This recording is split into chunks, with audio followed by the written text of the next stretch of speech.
Week 6 in the NFL is over, and the question is, who do we trust?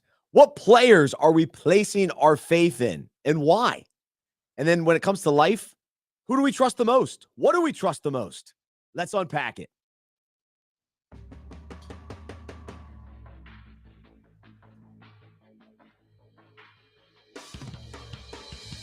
This is the Fantasy Football Fellowship Podcast, where we unpack fantasy, faith, and life. I'm Bryce Johnson with Tripp Smith from Hope Community Church. We are your fantasy coaches, here to encourage you and help you win while you also play fantasy football with purpose. As we provide fantasy advice, we won't always be right, but we hope we'll be convincing. We are coming to you from the Unpacking It Ministry studio here in Charlotte, North Carolina. We are live. We try to start at 2:45 Eastern and a couple minutes late today, but hey, glad to be with you. And there's so many announcements, news, notes coming up with the NFL. Our head is spinning following week 6 and a big Monday Night Football game last night and plenty of fantasy ramifications. So did you win based on last night? Did you lose based on last night? Did you put up the third most points of the week and still lose? Oh, okay, just me. All right, so we're dealing with all that today. We got fantasy shenanigans. We've got peace or panic. We've got bandwagon riding. I do have to say, over the last few weeks, this is the most full waiver wire, I believe. As I'm looking across my waiver wires in 4 different leagues that one is a best ball, 4 different leagues, there are players on the waiver wire that we need to seriously consider picking up. And so we'll talk about those names. And also we will do the segment that everybody loves. No, seriously, who is that? Oh boy, we've got some names for you today. So stick around at the end. We'll do that. And then here at Fantasy Football Fellowship, we're all about fantasy football, but more importantly, we love Jesus and love the fellowship aspect that fantasy football can provide. And so we want to help cultivate that. And so check out fantasyfootballfellowship.com. Make sure you become a member today. It's not too late, even though we're 6 weeks into the season. We've got a new breakout that releases today. It's all about faith and trust, and we will do that breakout here on the show in just a few minutes. So we'll talk faith and trust in fantasy as well as in life. And so looking forward to that. All right, so we've got week 6 reactions, and we'll also do Would You Rather coming up as well. But let's say hello to Tripp Smith. Aaron's here, our producer. But Tripp, man, here we go. Getting ready for week 7. Here we go, man. Yeah, this is like the sort of middle stretch of the season where the playoff contenders are they make or break, right? It's determined whether you're going to make it into the playoffs. I'm a big believer in fantasy that if you can just make it into your fantasy playoffs, then at that point, everybody starts fresh and you can have a lucky run where you make it through and win that championship. But man, hey, maybe we're going to talk about this with fantasy shenanigans here in a minute, but the NFL is weird. Is the NFL weird this season? It's just like there's weird. So many just odd narratives and ups and downs, and I can't figure it out. And hey, I had a pretty good fantasy weekend. You did, but my fantasy football fellowship league that I started for our devotions, for our breakouts, a bunch of buddies at church. I have the worst team that I have had in my 14 years of playing fantasy. And it's really not even close. I mean, this team is just scraping it's the bottom of the barrel every week. No. I keep telling those guys, I promise this is the first time they've played with me. I'm like, I think that I'm generally pretty good at fantasy football, but this team is cursed, man. And so I'm glad that in that one, they're my brothers in Christ that I can just talk about the devotion, spiritual things, because I don't have any good fantasy football to talk about in that league. But other than that, pretty good weekend. Well, and that's a good reminder too. You can't judge, like, if you play fantasy with a guy for one season, whether he does really well or really bad, you can't judge that how good he is at fantasy. Like, you got to have a track record. So if you play for a long time, then all of a sudden you start to go, oh yeah, I'm in the playoffs more than I'm not in the playoffs. I've at least won. Like, that's what this is about. Because fantasy is crazy. These injuries this year, There's nothing. I mean, you can't help that. You can't avoid that. It's been a weird season, man, and those guys are judging me because it is a superlatively bad team. So I'm trying to remember that my identity is not in my church fantasy team there. But well, it's funny because here in the unpacking it, we have a 4-division or a 4-league, and who's in last place in the Bryce division? Bryce, me. So I am in last place. And so, however, my points are right up there. And so it's just one of those things where sometimes we'll be high scorers, but you don't win. Other times you win the close matchups and you don't put up a lot of points. We've got to wait for the whole season to play out. We got to continue to be patient, continue to make the adjustments. And so let's get right into it. We begin, though, with some fantasy shenanigans.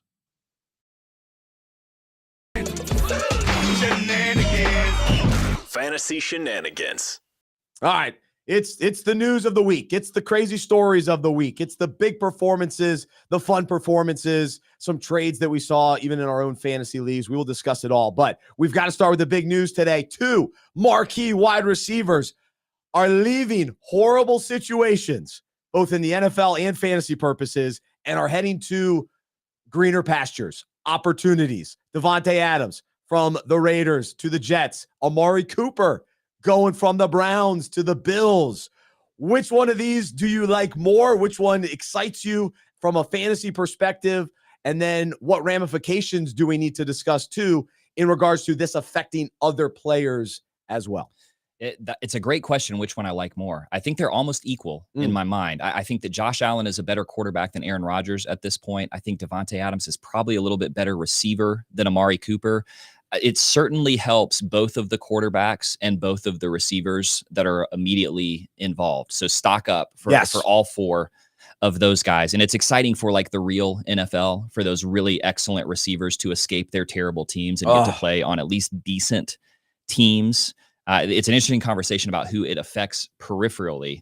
But in terms of those 4 guys, good news for all 4 if you own any of those 4 players, Rodgers, Allen, or Davante Adams, Amari Cooper. It's a great thing if you have those 2 receivers. So I don't feel bad about this at all. I do not have Amari Cooper on any of my teams because all I knew, the information that I had was that he plays for the Cleveland Browns. Right. So he's not on any of my teams. However, now that he's in Buffalo, oh boy, I think this is huge. I mean, he's going to be awesome. Right. Did he go from the worst quarterback in the NFL to the best quarterback in the NFL? It's at least a conversation that he went from literally the bottom QB. Deshaun has looked bad, and he's in a tight competition with like a Will Levis and some guys like that for who's the worst quarterback. And now he gets to play with Josh Allen. I think that Keon Coleman, from a fantasy perspective, I think his season's kind of over. I think Keon Coleman will be good in the future, but I think, Amari slots into that role immediately. Coleman has been good this season, but not great. And that team wants to be in the playoffs and wants to make a push for the Super Bowl. Did you disagree on that? It looks like maybe from your face, you think Coleman might still hold some value. No. I'm just all excited to say that Khalil Shakir should actually be fine because he's still a slot guy. He's a slot guy. So actually with Cooper drawing some of the attention, it just makes this offense better, this passing attack better. Now, I will say my theory on the Bills this year was Josh Allen doing better, or the Bills doing better, because they didn't have to worry about one wide receiver like Stephon Diggs. You got to get the ball to him, and he could play with a little bit more freedom, find the open receiver. It will be different receivers every week.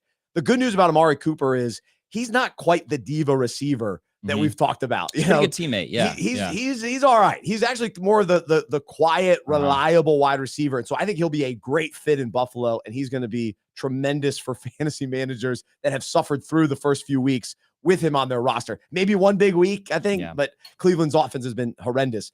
Now, the ramifications, though, you don't want anything to do with Cleveland. I mean, Cleveland's, if they're selling, they're already bad, and now they're selling, that could get even worse. And then as far as the Jets go, and Garrett Wilson, he's on one of my teams. And kind of with Khalil Shakir, I think Garrett Wilson now doesn't have to get as much of the attention. And I think their overall offense will now be better with Adams. Rodgers going to be feeling better. He's got his boy. Okay, now you feel comfortable. You got Lazard. You can throw the unbelievable Hail Mary to Lazard. You got Adams. You got Garrett Wilson. I think Wilson's ceiling is probably a little bit lower now. He's not going to have the 35-point weeks probably, But as far as 15 to 20 points a week, I think you can still feel pretty good about that. If you were a Wilson owner before this, this is bad news. Like it's a slight downtick for his ceiling. Exactly. Yes. I actually think if there's a Wilson owner in your league who's panicking about Garrett Wilson, now might be a time to go make a low ball offer because I agree with you. It's not just going to crater his value. It'll make the offense. I mean, think about the fact that both of those teams last night looked at the product on the field and said, we've got to do something about this. And obviously the conversations were already going on for both of these trades. I think this immediately makes the Bills offense much better. I still don't know if I believe in the Jets offense improving that much because the problem is that offensive line. The offensive line is pretty bad. And Rodgers got crushed a couple times. Right. A few times he got blasted and he doesn't have the mobility to kind of work his way out of those situations like he could earlier in his career. But yeah, overall, I think it's great news for the guys who got traded. I'm not too worried about how it affects most of the other players involved in the offense, with the exception of Keon Coleman, who I think takes a big hit from this. Yeah, I agree. I think that's a good take there. All right, so we'll talk more about the Jets in a little bit, Breece Hall, during our accountability segment. But we've gone, we're 10 minutes into the show, and there's a name on this show that has been mentioned every single show going back to July. It's part of the fun of the fantasy season. Sometimes you just find the one guy that you can't stop talking about, and so you continue to talk about him. You continue to be stubborn when he's inactive for 5 weeks in a row. Everybody's laughing at you. He's available in every league. He's on the waiver wire. And then on Saturday night, you pick this guy up in all 4 of your leagues, and you secure Kamani Vidal, and you are prepared going into Sunday, knowing that this is his debut in week 6, the rookie running back out of Troy, a little known guy coming in to the seriously, who is that? to the LA. Tell me who that is. To the LA Chargers. Harbaugh identifies him, but then he buries him on the depth chart. We see J.K. Dobbins get off to a great start this season. Gus Edwards struggling for 5 games. Yeah, Kamani Vidal still inactive. And then during week 6, Sunday at about 4:37, I'm sitting in the man cave with a couple of my buddies. We've had a nice afternoon watching football. And all of a sudden, out of the corner of my eye, on my third TV, I look over and there's this little running back coming out of the backfield. And Justin Herbert finds him for a 38-yard touchdown catch. One touchdown for Kamani Vidal. And this man, your humble host, gets out of his seat. I stumble out of my seat. I've got a blanket on. It's a little chilly on a nice little Saturday. I throw my blanket. I start running around my man cave, screaming and yelling. And today is Tuesday. I still have not gotten my voice back. I was so excited about a third-string running back from Troy who beat my App State Mountaineers in the Sun Belt Championship. And that's when I knew this guy's pretty good. I should remember him and get him on my fantasy team. And here we go. The start of the Kamani Vidal run has officially begun. Yeah. Can I get some applause or something? I'll apply. Hey, victory. You should take your victory lap there, man. I mean, I think if you watch Kamani Vidal, if you look at that final stat line, what you're going to say is if you take away that one touchdown reception, it was just kind of a minimal game. And so now's the time to trade this guy away. I actually don't think that that's true. I think that he's the clear future of running back for the Chargers. And I just don't think that Dobbins is going to hold up health-wise. Gus Edwards is on the IR, so we can say that Vidal has passed him entirely. So I think that he's one of those running backs that could be like the kind of guy who wins you your playoffs if you just stash him on your bench right now. So I'm with you on Kamani Vidal. You deserve that victory lap. You've been talking about him longer than I've known about him, and that is great news. Zooming out, man, it just speaks to the fact, again, the NFL is weird, dude. I mean, the Broncos looked like one of the best teams in the league and certainly one of the best defenses. And then early in the game, Patrick Surtain gets a concussion, goes out of the game. All of a sudden, their defense looks bad. The Chargers just kind of step on their throats, and start running the ball just down their throats. And that's when Vidal comes into play. And J.K. Dobbins had a good game too. I mean, it's like the Giants beat the Buccaneers last week, and then the Buccaneers absolutely, is that right? And then absolutely obliterate. It doesn't sound right, but I'm pretty sure that's the Giants true. beat Seattle. Who did the Bucs lose to? It was Denver, right? The Buccaneers lose to Denver a week ago, and then they come out and just curb stomp the Saints, who 2 games into the season we thought were one of the best teams in the NFL. Not we. Don't include me. Don't include me. I was starting to believe in that Saints offense, and they have fully come back to earth, man. And the Buccaneers scored 51 points with 3 interceptions from Baker. I mean, it just feels like you can't guess the outcomes of these games right now, with the exception of a few teams at the top of the NFL. It's fun to watch as a fan. It's hard to figure out as kind of a fantasy player. It really is, because you mentioned the Bucs, and I was going to save this for accountability and confession, but I always write off Chris Godwin. It's like, Chris Godwin. He's good, man. He was the number 1 wide receiver this week. Right. And Baker Mayfield, it's like, oh, come on, it's Baker Mayfield. He continues to be a top 3 fantasy quarterback all season long. And so it is absolutely remarkable. They're not slowing down. And we will talk more about their running back situation, because they've got now 3 running backs. It's a little cloudy. Who do we target? What do we make of that Bucs backfield? So definitely need to talk about that. The last shenanigans that I'll mention. So I get out of church on Sunday and check my fantasy lineup, and I go, you know what? I got to pull off a trade. And so I send a trade to a guy who I know is watching the Bears game. He's a Bears fan. So I was like, he's probably around getting ready fantasy-wise, watching the game. So I send him a trade. I go, I want to get out of the Saints business. I don't want Spencer Rattler. I don't want to depend on Spencer Rattler. So I'm going to trade Chris Olave. And then I was like, all right, throw in Tyjae Spears. So I trade Olave and Spears for Ramondre Stevenson, Chase Brown, and Rome Odunze. And you might say, who cares? That's not really that big of a deal. Well, then the games happen. Well, Olave gets hurt. Spears gets hurt. And now all of a sudden, Drake May, the quarterback for the Patriots, that offense looks tremendously better. Antonio Gibson did nothing out of the backfield. Stevenson's going to be back. So I bought low on Stevenson. I'm excited for his second half of the season. Mm-hmm. And then Rome Odunze, he'll be fine. We'll talk more about Keenan Allen in a little bit too, but Odunze as another piece. So anyway, I'm all excited about that trade. So the team that I mentioned earlier that's in last place in the Unpacking It League, look out. I just pulled off that trade. Was that in the Unpacking? Oh, you gotta believe it, Trip. I didn't see it, man. Yeah, I think that's a great trade for you. I'm not super worried about Olave. The Saints offense has to run through him, and he just got concussed really early in the game. But turning Olave, essentially just Olave, into 3 startable assets like that was a good trade for you. And it's a great point. Take advantage of your friends' known fanhoods when you make these trades. They're watching certain games. They're paying attention to what's happened. They're getting worried about what's going on with their team. And you can sort of jump in at just the right moment and say, hey, let me help you out, man. That's right. Yeah. So I still feel okay about Olave, but I think that's a great trade for you. Yeah, I had to move on from him. So anyway, all right, there you go. There's some shenanigans this week. What shenanigans took place in your league? Did you lose any close matchups? I lost, a 3-pointer craziness. And so that's part of the season. I'm not going to panic. You just continue to make moves, keep pushing forward.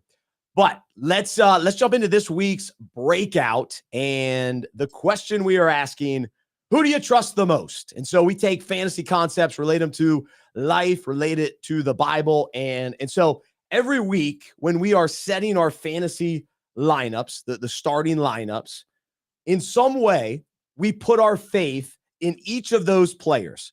So every person we say, all right, he's my running back this week, we are putting our faith in that guy that he's going to deliver. And then really what we're saying is we trust that player over the player that we have on our bench, that we leave on the bench. And so when deciding which players to start, a few of the players are locked into our lineup that we know every week they are a must start. And it's the guy that if he's healthy, he's in the starting lineup. We don't have to think about it. We don't care who they're matched up against. As long as they're healthy, they are locked in. And so we've built our fantasy team around that guy. And we have the most faith in them to deliver a strong fantasy performance. And so, of course, it's nice to have those elite players that you can trust. And honestly, this year, we probably haven't had as many of those players that you can trust week in, week out. But when you do, it's tremendous. And so who are those players for you? Who do you trust the most on your team? And then why do we have faith in certain players?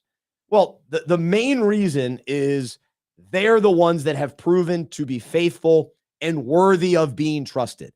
These are the ones that they've been consistent, that they exceed their projected points regularly. They help us win. They don't let us down. They're reliable. And we know what to expect. And of course, we wish that our whole roster was filled with guys like this and, guys that we could really trust. But the reality is, most players do let us down. And so they might be great for 1 week and then the following week, horrible. And most players are dealing with injuries and which leave them questionable, which then leaves us worried. So it's hard to trust any players because we're always dealing with questionable players. And then meanwhile, other players have ruined our season because they've been injured for a long time or because they've just underachieved. They haven't come through for us. And so let me pause there for a moment and get Trip in this. So what players have you trusted the most and how hard is it to trust a lot of these players this year? I'll start with the positive, right? I mean, a guy that I've been slowly sort of falling in love with from a fantasy perspective is David Montgomery. He's so reliable. It seems like he's good for a touchdown every game. And obviously the Lions offense is just humming right now, but I love just the feeling of putting David Montgomery in my starting lineup and just saying, I know that I can count on this guy for some kind of point total in the teens. And maybe in some of these games, he gets 2 touchdowns. I got one team that he's just carrying my team right now. Let's talk about Mr. Irrelevant, who has become Mr. Reliable, Brock Purdy. Yes. Brock Purdy just looks like a solid NFL quarterback, man. The amazing thing with Brock Purdy is that you can just see him developing as a pro caliber quarterback. And he just gets out there. He looks reliable. He uses his feet to get out of trouble. And now without Christian McCaffrey, the 49ers are counting on him in a big way. And he really, he's coming through. He's carrying the team. And I love Brock Purdy. Yeah, it just feels like it's been such a weird season where I have so many guys that I can't count on 2 just solid weeks in a row from. They'll have a great week and then they'll have a down week. And so in a fantasy atmosphere like that, I love having these guys that I'm just like, I know what I can count on from this dude. And Montgomery and Purdy are 2 of those guys for me. Yeah, just guys you can lock in. Right. For me, Nico Collins until he got injured. So he's great though. Yeah, great example. Yeah, he was awesome earlier in the year. For the most part, I trust Kenneth Walker when he's healthy. He's been great so far through the first few games when he's been healthy. But one quick thought that this is a take that I've wanted to share. It's not groundbreaking, but you mentioned Brock Purdy. We still hold it against him that he was Mr. Irrelevant. And so in our minds, he's a 7th round quarterback. And we forget though, that we had the same mentality about Tom Brady. Right. Like he was winning, he got to the Super Bowl and it's like, yeah, but still it's Tom Brady. Like he's not really that good. Right. Yeah. And it took us a while to finally like come around. Like the majority of people were that way. And I think the same, I'm not saying Brock Purdy will do exactly what Brady did, but the same mentality for fantasy managers or just fans of football. It's like, we're still hesitant with Brock Purdy. It's like, no, he's one of the great fantasy quarterbacks. Right. Because he's in it week in, week out. And you can just see him getting better. I mean, in some ways, he is the opposite of like an Anthony Richardson or a Trey Lance, right? These guys who drafted early, huge amounts of potential. And what you don't see is the real NFL development that allows them to stay on the field and quarterback a team. I'm worried that Anthony Richardson is about to get Trey Lanced. He is not a guy that I'm putting my trust in right now. And it hurts me to say it because I believed coming into the season, I want to see him develop. It's not happening. Anyway, that we went on a long tangent there. That's right. Our devotion. But. So the point today is, all right, who can we trust in our lineups? And anyone that we put in our starting lineup, there is a level of faith because we are putting our faith in that player to go out and produce fantasy points for us. Now, the other side of that is many of us are guilty of continuing to put our faith in the wrong players. And we talked a few weeks ago about being stubborn, but some of us continue to start players that, maybe we took in the 1st or 2nd round, but there have been no indications that they are trustworthy.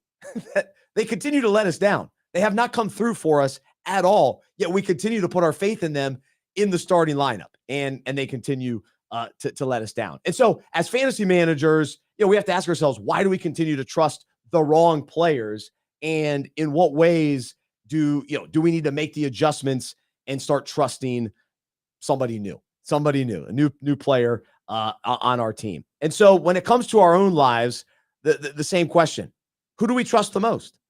Who do we trust? And what do we trust? And where are we placing our faith? And do we believe that God is the only one who is truly worthy of being trusted? Do we believe that? And have we placed our faith in his son Jesus as our Savior, as our Lord? And do we continue to trust him more than anything or anyone else? And then we have to remind ourselves and ask ourselves, well, why is God worthy to be trusted? And so, we talk about the fantasy players that we can trust. Well, they're faithful, they're reliable, they're consistent. And so the reason that God is, quote unquote, a lineup lock, a must start, is because he is faithful. He is consistent. He never changes. He does even more than we can dream of. Talk about a fantasy player exceeding the projected points. We always love that, and then all of a sudden our fantasy scores change. No, God does beyond what we can imagine and dream. And so he always delivers on his promises. He's always faithful. And so that's why we can trust him. That's why he's worthy to be trusted. And so we have to continue to remind ourselves and saturate ourselves in scripture and the truth of his character, because when we do, we know and we place our faith in him, and our trust is in him every single day. No matter what we face, he's who we trust more than anything or anyone. And so Lamentations 3:22 through 23 in the Bible, the faithful love of the Lord never ends. His mercies never cease. Great is his faithfulness. His mercies begin afresh each morning. Ephesians 3:20. Now glory be to God, who is by his mighty power at work within us, is able to do far more than we would ever dare to ask or even dream of, infinitely beyond our highest prayers, desires, thoughts, or hopes. Deuteronomy 7:9. Know therefore that the Lord your God is God. He is the faithful God, keeping his covenant of love to 1,000 generations of those who love him and keep his commandments. All right, Tripp, let me have you jump in here.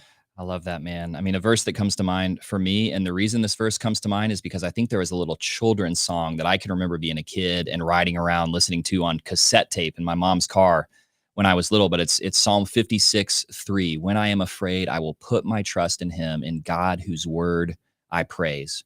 Right. And so for me, what that verse does so well is it connects the idea of trusting in God with looking at the promises and the stories in his word. When I'm struggling to trust the Lord, I can go back and look at the stories of others who have put their trust in him and who he hasn't disappointed, who he has come through for again and again. And so I want to know those stories. I want to rehearse those promises. And especially when I'm feeling afraid, when I'm feeling anxious, to be able to remember that verse. When I'm afraid, I put my trust in you, in God, whose word I praise. I'm so thankful for your word, Lord, that reminds me of your faithfulness. And these verses here are just that I want to store them in my mind and come back to them again and again and trust the Lord that he comes through on what he promises. Absolutely. And so he is worthy to be trusted. But what happens? We find ourselves trusting in the wrong players, so to speak. We put our faith in so many other things. And man, I'm guilty of just trusting myself more than him. All right, I'll do it. I'll work harder. I'll make it happen. I'll control things, and let's go. And so it's trusting ourselves. How many people, whatever, what is it for you? Fill in the blank. Is it, all right, I trust in my money, my success, my abilities, my skills? Is that where your trust is? My faith is in other people. My faith is in relationships. My trust is in sports. And so whatever it is, and I always say what are we trusting for? Sometimes we're trusting in other things for fulfillment, for satisfaction, for provision. Like that's who we're trusting. That's what we're trusting. We're trusting in those things. We talked a few weeks ago about joy. We're trusting in those things for joy. And what happens? Those things let us down. Those things do not come through for us. And just like the player that might, be the boomer bust guy, might go off for a week or two, and we score all these points with those guys, but then he lets us down. He's not truly trustworthy.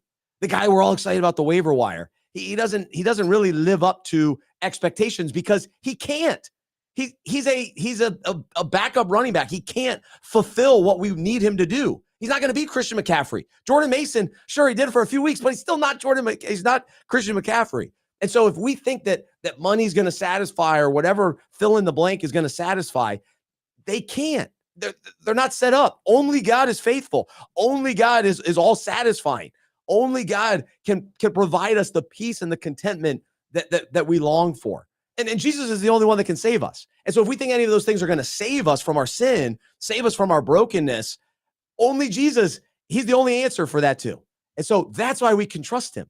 That's why we can trust him as our Savior, as our Lord. We trust him in the difficult situations. We trust him in the fear, and he's worthy to be trusted because he is faithful and he delivers on his promises.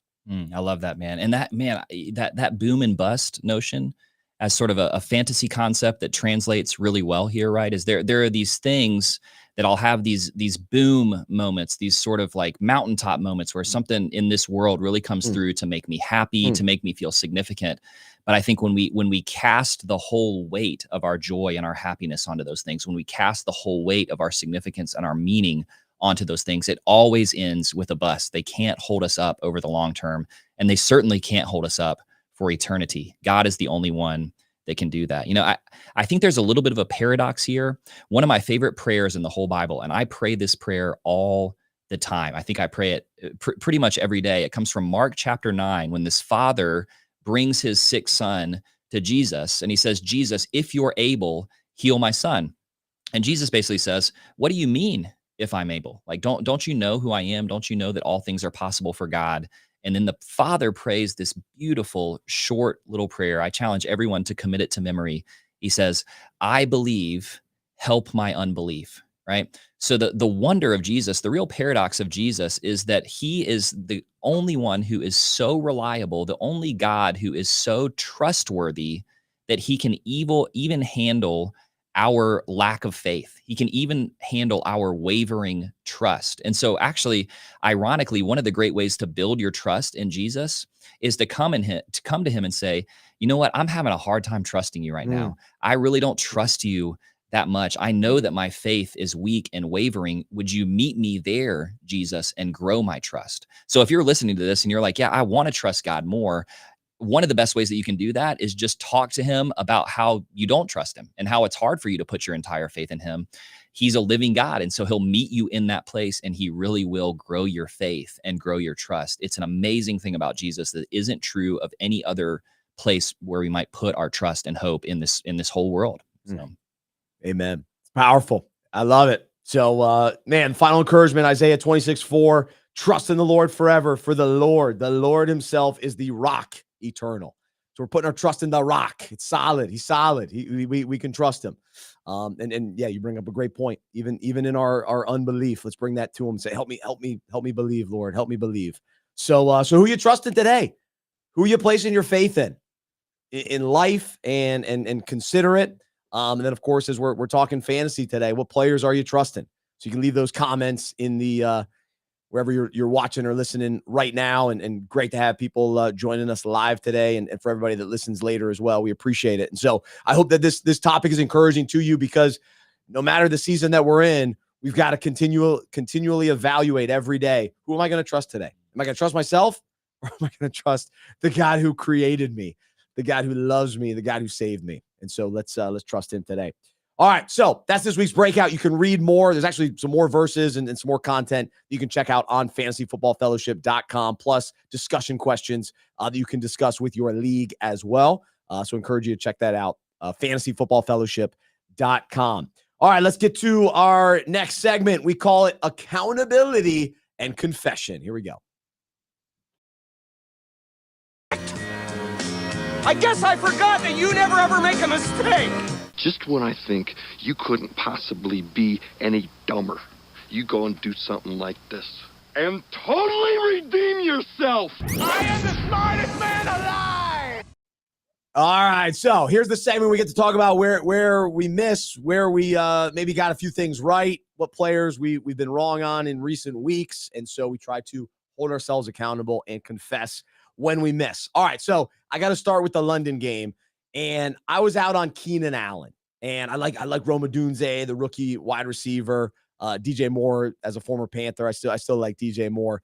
Moore has an off game. Odunze lightly involved, and Keenan Allen is the one that gets into the end zone twice And so I got to confess, I didn't see this game coming. Didn't expect him to have be the leader of the team this week. However, I'm still not jumping on the bandwagon. So we'll do bandwagon riding in a little bit, but I'm not jumping on the Keenan Allen bandwagon, but I will confess, all right, I whiffed on that. And then, so we had 5 catches, 41 yards. Then the other one, so last week, I have to confess, I was a little torn on what direction to go with the Jets. It was fresh. They fired, Chris Daughtry, Robert Saleh, and we're trying to figure out, all right, what direction are the Jets going to go the rest of the way? Well, I said, I don't know if I really believe in Breece Hall, gotten off to a slow start.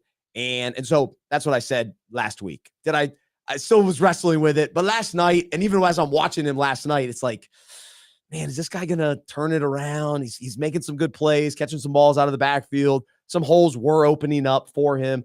He finishes with 6 catches for 92 yards and a touchdown. 113 rushing yards, 5 catches for 56 yards. So he had about 26 fantasy points. So he had a very solid night last night. And so if you did hold on to him and you kind of waited to see what's going to happen with the Jets, you're probably feeling pretty good. But at the same time, Tripp, the offensive line is a big concern. And so this Jets offense, there's still some major question marks. Yeah, I mean, your hope if you're a Breece Hall owner and you're committed to remaining a Breece Hall owner, which is not something that you have to do, just a reminder, you can try to make a trade. Your hope is that Davante Adams comes in and opens that whole offense up a little bit and Breece returns to his normal form. I still think the offensive line is one of the worst or it's one of the bottom sort of third offensive lines in the NFL. And so I would probably try to trade Breece off of this great performance. That's what I would do personally. Going back to the Bears, man, there was this little kind of story, middle of the week story after week 3 with the Bears that the team had a team meeting with Shane Waldron and said, you've got to open the offense up, dude. Like all these little dink and dunk, you got to try to open it up. And since then they've averaged 32 points a game and Caleb Williams looks better and better every week. So I think I'm actually there's an upward trajectory to the Bears offense that I feel pretty good about. Now they've played some terrible teams the last few weeks. And so maybe that's a little bit of a fluke, but I think Caleb Williams is developing in a really nice way. And all 3 of those receivers are guys that you're going to be at least able to put in there and hope that they score you a touchdown, especially during these bye weeks. I have to just check in. This is my sort of weekly accountability check about the Cardinals, the Arizona Cardinals, man. I heard an astonishing stat this week that the Cardinals have not won back-to-back games in 3 calendar years. And which is incredible to think about. So I guess what that means is if they have a good game, bench all your Cardinals the next week. They came off that great win against the 49ers, and then they just looked really awful this week. And Kyler Murray, I can't figure it out. They got to let that guy run. He ran last week. They beat the 49ers. They kind of didn't have a lot of schemed run plays for him this week, and they lose a game that I think they could have won. But yeah, so the Cardinals are killing me, man. I was a believer coming in, and it's hurting me so far. And you were the one who said, don't count on Trey McBride. And right now, it looks like you were right about that. I mean, he just does not look like the top tier tight end that we thought that he was going to be coming into the season.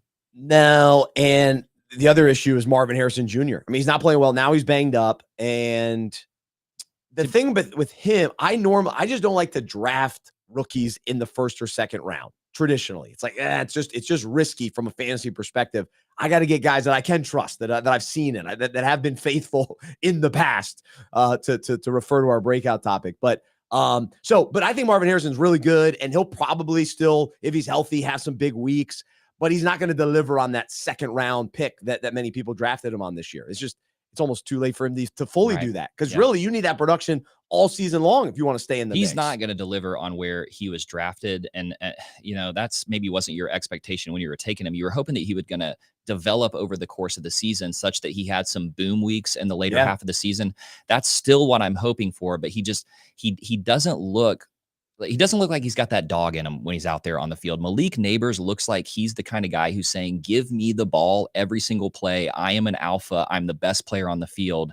That's what we were told about Marvin Harrison when he came in to the league. And so far, he's not demanding the target share the way that Malik Neighbors is. The one other thing I want to ask you about is 3 offenses that I think should be better than they seem to be, corresponding with 3 head coaches who might be the next head coach to get fired in the NFL.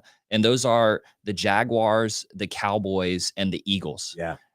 All 3 those coaches are on the hot seat. What Sirianni maybe is having like a mental breakdown before our very eyes. It's like, I don't know what's going on with him. It's clear that Jalen Hurts doesn't like Sirianni. And that team should be so much better than they look right now. They beat Cleveland by 4 points because Cleveland is one of the worst teams in the NFL, maybe the worst team in the NFL. The Cowboys got curb stomped, man. They got annihilated. And I actually think Doug Peterson would be the guy who's gone first of those 3 head coaches, because I actually think that the Jaguars offense looks pretty good in stretches. And if they, Peterson, I think might actually be the problem there. And so, man, 3 offenses that I want to see take a step up, and the coaches might be the problem. Yeah, there's a lot there, and a lot to talk about there, but pick one of them and tell me which one of those is the easiest fix of, we just got to change the locker room culture and this team will turn it around a little bit. I think the Eagles are still alive. Whereas, the Cowboys are teetering and the Jaguars are dead. They're in trouble. So something drastic is going to happen for them. I don't think you bench Trevor, but you got to do one or the other. Bench Trevor or move on from Doug Peterson, because there's just an issue there. You can't get blown out by a rookie quarterback. Yeah. The Chicago Bears are a great defense, and Trevor Lawrence looked, his stat line was pretty good, so he looked okay. I think it's a coaching problem there, not a Trevor Lawrence problem, but maybe I'm just trying to be optimistic about a guy I believed in coming into the season. I didn't mention this during shenanigans, but Evan Ingram has been the king of shenanigans this season, because remember, he got hurt in warmups. It's like right before the game, he's inactive, and then he goes on to miss, 4 weeks in a row. He's totally derailed my fantasy season, because I had him in 3 leagues at one point. I eventually had to move on in 1 league, but he comes out, and when he's out there, he's awesome. He had a huge day.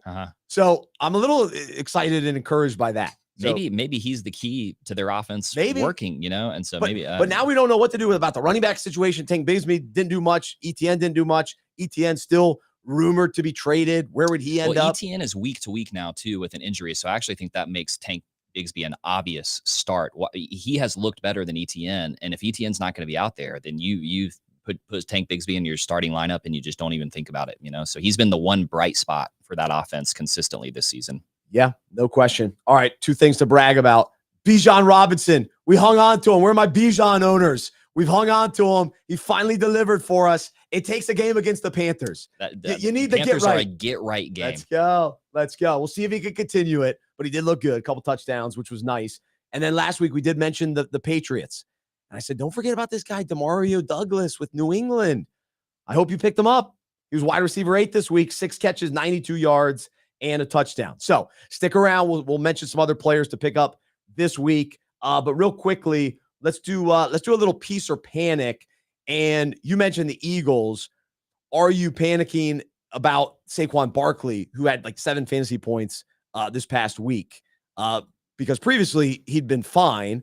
And same with Devontae Smith. When healthy, he's been great, but then he had a little bit of an off week. Now A.J. Brown is back, and A.J. Brown was the one of those guys to have a big week. So Barkley in particular, piece or panic. That's exactly my point, man. When I say the names Jalen Hurts, A.J. Brown, Devonta Smith, Dallas Goedert, Saquon Barkley, and then you tell me that team beat the Browns by 4 points, I'm like, I actually don't think that all is well in Philadelphia. They're still alive from a playoff perspective, but they just do not like Sirianni. So I think I'm probably not panicking about Saquon. He might be a buy low target if you think that the owner in your league is panicking about him, because I think at the end of the day, the one thing that has worked for them this season is when the offense runs through Saquon Barkley. So now A.J. Brown is back. They're going to pass the ball a little bit more, but no, I'm not panicking about Saquon. All right, so the Cincinnati Bengals had a weird game as well against the Giants. The Giants defense was actually pretty tough against them. The player, though, to panic about, Zach Moss. 6 carries, back-to-back games, under 10 points, a little banged up. My guy, Chase Brown, playing better. He fumbled, though. Chase Brown fumbled, though. So at this point, what do you do with Zach Moss? If you have him on your team, what do? Peace or trade panic. him. You trade him for anything that you can get, because the only question for me about Zach Moss is, how did the Bengals not know that Chase Brown was the better running back before the season even started? It's clear that they have realized that now. He's a little bit banged up, but even before that, I think Chase Brown, maybe the fumble allows Zach Moss to stick around a little bit longer, but it's clear who the better running back there is. And isn't it true that the Giants are leading the NFL in sacks? So that's not an easy defense. I think if I can get anything for Zach Moss, then I'm going to do it. I would as soon as possible. Panic. Absolutely. All right, here's a player I still have peace about. Jaylen Warren in Pittsburgh. All right, here's a name. I was all in on him last year. I wasn't in on him before the season started, but now everything's shifted. It's like Najee Harris, he's been playing well. So this week, Jaylen Warren finally comes back from an injury, and he's only averaging 5 points per game. He had 6 carries for 7 yards this week. All right, so terrible, not playing well. But here's what's going to happen. He's going to get dropped in all the fantasy leagues. All right, and deservingly so, right? Many fantasy managers are like, all right, I'm out on Jaylen Warren. Fine. But this gives you an opportunity for the second chance guy, for the guy at the end of the year, because here's what's going to happen. Russell Wilson's going to go into the starting lineup, it looks like. He's already getting first team reps this week. There's a world where Wilson comes in and this offense starts to look even better. Don't get me wrong. Fields has been good at times, and they've had their moments, but they're not rocking and rolling on offense at all. Najee's, he's been solid. Yeah, no, Najee's run the ball well. But Jaylen Warren is a better back. I still believe that. And so when he's healthy in the coming weeks, when you're trying to win a fantasy championship, don't overlook Jaylen Warren. Get in on this when you can. The buy low. So don't panic just yet. So there you go. I needed that, man, because I have him in just about every league that I went. The sort of the low RB or the zero RB strategy. Warren is a guy that I ended up with, and he hasn't done anything for me yet. So thanks for talking me off that ledge. All right. So we're only going to do one would you rather question. So our next segment is would you rather, and I got one quarterback question for you today, and it involves 2 rookies. Here we go. That sounds good. I'll have that. It's a good time. Do you know what I mean? This is Would You Rather. I'm psyched. Chances are both of these rookie quarterbacks are still on your waiver wire. So some leagues may have, they've scooped them up. But the question today is, would you rather pick up and have as your either backup quarterback or potential, fill-in quarterback down the line, Drake May or Bo Nix? So Drake May this week, 20 of 33, 243 yards, 3 touchdowns, 2 interceptions in his debut. They lose to the Texans, but looked pretty good. Bo Nix, he's had over 26 points in back-to-back weeks, 216 passing yards, 2 touchdowns, interception, and then 61 rushing yards this week. So you are a Tar Heel. Do you take May? Who would you rather? I don't think that I can answer this question in an unbiased way. I mean, I think that I believe that Drake May is the better NFL quarterback. He was taken first, right before him. I think that he will be the better real life quarterback. And I also think that probably, I don't know, man. I'm not sure. I'm leaning Drake May here, but I'd love to hear your thoughts on which one is the, if you're in like a super flex league and you got to start one of these 2 guys for a portion of your games. I was looking at the schedules just to see if there's an obvious difference. And I do think the Patriots probably have a tougher schedule rest of season.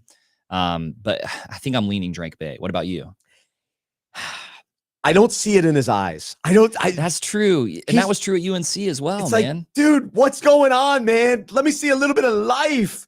Come on. So from a fantasy perspective, though, I think he's probably going to put up more points because the Broncos, it's like such a defensive heavy, slow the game down. Right. It's not really fast paced. And New England is that way to a certain extent as well. But it felt a little bit better with May out there for New England. And again, they didn't have Ramondre Stevenson. So you bring him back out there. I think this offense overall can be a little bit better. I like Douglas. And we'll talk about the other guy in a little bit that had a touchdown. But I'd probably lean May. I think I would. I think I'm with you. And I just remember Mitch Trubisky and Sam Howell as highly touted UNC kind of system quarterbacks that came out and just never amounted to much. I think Drake May is better than both of those guys, to be clear, but I got to see it before I believe it, So if I can help it, I'm not starting either one of these players, but it's a really good would you rather. It's a fun one. It's a fun one. More for fun. I'm not banking on either one in a super to flex win or something like that. You might have to start one of these guys. It's a fascinating little question there. Yeah. All right, there you go. That's would you rather. Gosh, the Tar Heels would rather have any of those quarterbacks as their quarterback. The poor Tar Heels. Well, my App State Mountaineers aren't much better. No comment. All right, let's do our segment, bandwagon riding. Here we go. We got to keep things moving today. Get off the bandwagon. It's time for bandwagon riding. Getting on, getting off. Make up your mind, all right? All right, so the Tampa Bay Bucks continue to roll. I mean, they're putting up huge points, over 50 points this past week. And the running back situation is interesting. A lot of people liked Rachaad White, getting him, I don't know, maybe in the third round this year. He's kind of a second tier running back, starting running back. But then guys like me, we were interested in Bucky Irving. Okay, maybe the backup. And here's my strategy on running backs. I always wanted to take the backup running backs based on the starting running backs that I don't believe in. All right. So all of my benches are loaded with backup running backs that I don't believe in the starter, versus some people always have the handcuffs. And that's a topic for another day, but I don't really lean into the running back handcuff for my own handcuffs. Like, I don't have Tyler Algier when I have Bijan Robinson. I got Bijan. So that's the quarterback from Atlanta, or that's the running back from Atlanta that I have. So anyway, so I went in, I like Bucky Irving. Thankfully I was able to start him this week, but now all of a sudden, Sean Tucker has entered the conversation. And so Sean Tucker, the third running back in the Tampa Bay backfield, had 39 fantasy points. The RB1 this week, 14 carries, 136 yards, touchdown, plus 3 receptions, 56 yards, and another touchdown. So, Trip, are you jumping on the Sean Tucker bandwagon, and are you spending all of your fab dollars to get the number one running back from week 6? I think I'm jumping on the bandwagon a little bit. Sean Tucker, coming into the NFL a few seasons ago now, was this sort of diamond in the rough guy from Syracuse who was kind of highly touted by football film nerds. So people said there's something here, but he came into the NFL injured. And so he was essentially injured his whole first season. And then his second season, Rachaad White just happened to be a revelation, especially as a pass catching running back. But Rachaad White is one of the most inefficient rushing running backs in the NFL in the last few seasons. And I think they want somebody that they can hand the ball off to. So Sean Tucker, I don't think he's going away. I think he's going to continue to have a role in this offense. I would not blow like a huge portion of my fab budget unless I was just absolutely running back desperate. Like, I have no one to start. I've got to get somebody into my starting lineup. But I think that Sean Tucker is going to be a guy that we continue to see the rest of the season. And it could be a little bit of a three-headed monster there when Rachaad White is. I think Rachaad White's going to be the guy who ends up losing out in this situation. I think from a pullback standpoint, we have to change our minds as fantasy managers about the running back by committee. Because it used to be the dreaded, it's a running back by committee. And usually it just meant that there were a bunch of average running backs, right? In today's NFL, there are very few workhorse backs. Pretty much everywhere is a committee. And so even in a three-headed situation, the reality is there will be very few weeks when all 3 Bucs running backs are healthy.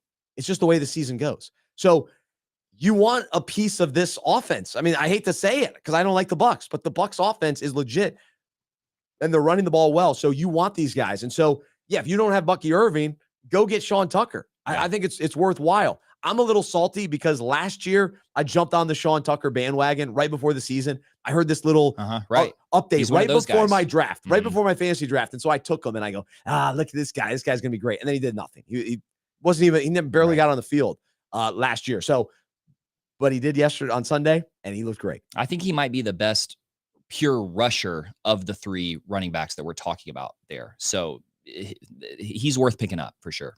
All right. So so I say yes, jump on the bandwagon. All right. So the tight end position has been a week by week circus ride. We don't know. I mean, remember a few weeks ago when Dallas Goedert was the top tight end?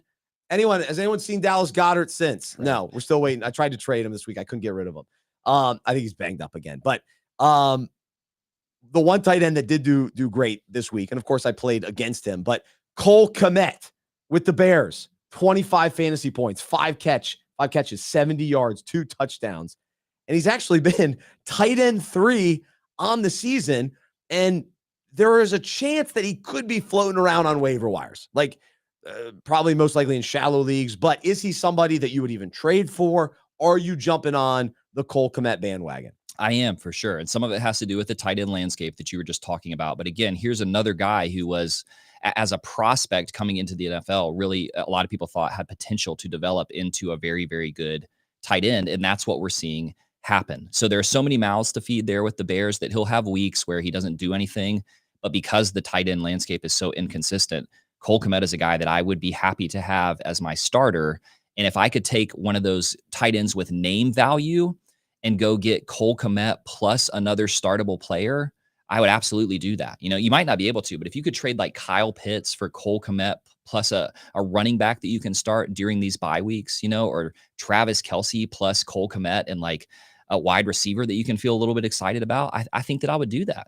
I'm not sure a Cole Kmet owner would trade for Kyle Pitts. You'd rather I have, still think you'd the rather name have value, Cole Kmet. It depends on how informed they are, but I really think that the name value there of one of those top end guys like a Mark Andrews, and people are like, Cole Kmet, who's that? He's having a hot streak right now. You might have an owner who's been paying attention to him and is like, I like this guy and I know that he's a solid tight end. But I think you could take one of those sort of hype name guys and go get Cole Kmet plus another player. Interesting. Wow. Traditionally, you want the tight end for a rookie quarterback. And even Zach Ertz has been pretty solid. He's kind of on and off of waivers, but he's been solid for Jaden Daniels in Washington. So, and then also before the Patriots game, I was listening to fantasy radio and they're like, go get Hunter Henry. And of course, Hunter Henry had a nice game for the Patriots. Yeah. So again, a rookie quarterback with a tight end. They love their tight ends. Denver can't find a tight end to save their life. They've been looking for a tight end for 10 years, 15 years. I don't know how long it's been, but so Bo Nix, sorry, buddy, you don't have a tight end. But some of these other guys seem to. All right, there you go. That's bandwagon riding.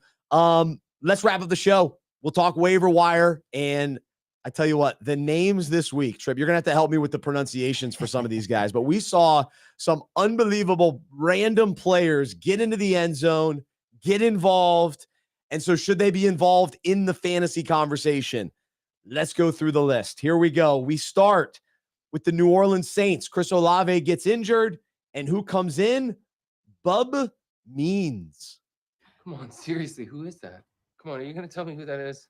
Finished with 5 catches, 45 yards, and a touchdown. Bub Means. There you go. Let's go to New England. Kayshon Boutte. Do we go Kayshon? Seriously, who is that? Come on, are you going to tell me who that is? I think it is Boutte, not Booty. I'm pretty sure it is actually pronounced Boutte. Wow, what a name. 16.9 fantasy points, 3 catches, 59 yards, and a touchdown. You know, you probably got to consider him on waivers. You know, last week we talked about Douglas. Definitely want to get him. But if you missed on him, maybe I want to make some jokes about Boutte, but we'll keep it clean. We'll keep it clean. But yeah, Kayshon Boutte. There you go. All right. So in Philadelphia, I mentioned Goddard. I don't know where he went, but Grant Calcaterra. Yeah. Seriously, who is that? Come on, are you going to tell me who that is? 4 catches, 67 yards. So there you go, Calcaterra. San Francisco. It's plug and play, right? Any running back there. Jordan Mason goes down with the shoulder injury. And who comes in? Isaac Guerendo. Come on, seriously, who is that? Come on, are you going to tell me who that is? 10 carries, 99 yards. You absolutely want to snag him. You always want San Francisco running backs. Again, with the committees and all that, even if Mason gets back out there, Guerendo, rookie, had a little bit of hype in the offseason. So he's worthwhile to go snag. Let's see. Any other ones? All right, this guy got into the end zone. Nick Westbrook-Akini. Come on, seriously, who is that?